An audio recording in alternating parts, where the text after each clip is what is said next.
జాతీయ రైతు నాయకులు జగదీప్ సింగ్ దల్లే వాళ్ళ ప్రాణాలను కాపాడాలి. కర్నూలు జిల్లా పత్తికొండ నియోజకవర్గంలో భారత కమ్యూనిస్టు పార్టీ చేపట్టిన ర్యాలీ భారత కమ్యూనిస్టు ఆఫీస్ నుండి పత్తికొండ కూడా వరకు సాగినది. ఈ కార్యక్రమంలో రాష్ట్ర రైతు సంఘం నాయకుడు రామచంద్రయ్య మాట్లాడుతూ జాతీయ రైతు నాయకులు జగదీప్ సింగ్ వాళ్ళ ప్రాణాలను కాపాడాలని, రైతుల యొక్క డిమాండ్లను నెరవేర్చాలని, అలాగే రాష్ట్రంలో ముఖ్యమంత్రి చంద్రబాబు నాయుడు ఎన్నికల ముందు ఇచ్చిన వాగ్దానాలను రైతు భరోసా 20,000 రూపాయల దాకా ఇస్తానని చెప్పిన వాగ్దానాలు రైతు పొలం పనులు ఆగిపోయినా ఇంతవరకు ఏమీ నెరవేరలేదు రామచంద్రయ్య తెలియజేశారు.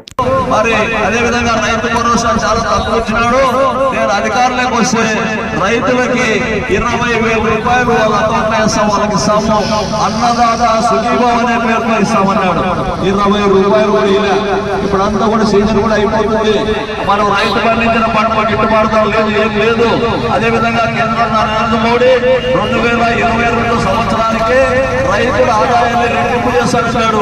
ఇవన్నీ మాయమాటలు చెప్పి రైతుల రెట్టింపు కాలేదు, కానీ రైతుల అప్పులు రెట్టింపు అయ్యి అప్పుల మీద వడ్డీలు కూడా కట్టలేని పరిస్థితుల్లో రైతులు ఆత్మహత్య చేసుకున్నారు. రైతులందరూ దేశంలో ఉండే ప్రజలకి, మరి 145 కోట్ల మంది ప్రజలకి, రాష్ట్రపతి ప్రధానమంత్రి మొదలు సామాన్య మానవులు కూడా అందరికి కూడా అన్నం పెట్టి అన్నదాతలు ఈ రోజు మరి వాళ్ళ నిర్లక్ష్యం ఫలితంగా కేంద్ర రాష్ట్ర ప్రభుత్వాలు నిర్లక్ష్య ఫలితంగా ఆత్మహత్య చేసుకుంటున్నారు. అందుకే డాక్టర్ స్వాతంత్ర కమిషన్ అమలు పరచాలని చెప్పి దాంట్లో భాగంగా కనీసం మరి ఎంఎస్పీ మినిమం సపోర్ట్ ప్రైస్ కి దాన్ని కూడా చట్టం చేయని చెప్పి డిమాండ్ చేస్తూ మరి అక్కడ ఆయన నామనిర్ణయం చేస్తున్నాడు. ఇది తక్షణం స్పందించాలా.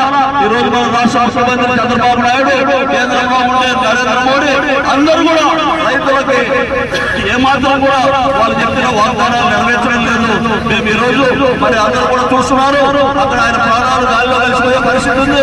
తక్షణం రాజకీయాలకు అతీతంగా మరి వెంటనే కేంద్ర రాష్ట్ర ప్రభుత్వాలు మరి కేసీఆర్ పోకుండా అక్కడ స్పందించి ఆయన ప్రాణాలు కాపాడి, మరి అదేవిధంగా డాక్టర్ స్వామినాథన్ కమిషన్ సిఫార్సు మేరకు కనీసం మద్దతు ధర కోసం వెంటనే చట్టం చేయాలని చెప్పి ఆంధ్రప్రదేశ్ రైతు సంఘ తరఫున మేము కేంద్ర రాష్ట్ర ప్రభుత్వాన్ని ఈ సందర్భంగా డిమాండ్ చేస్తున్నాం.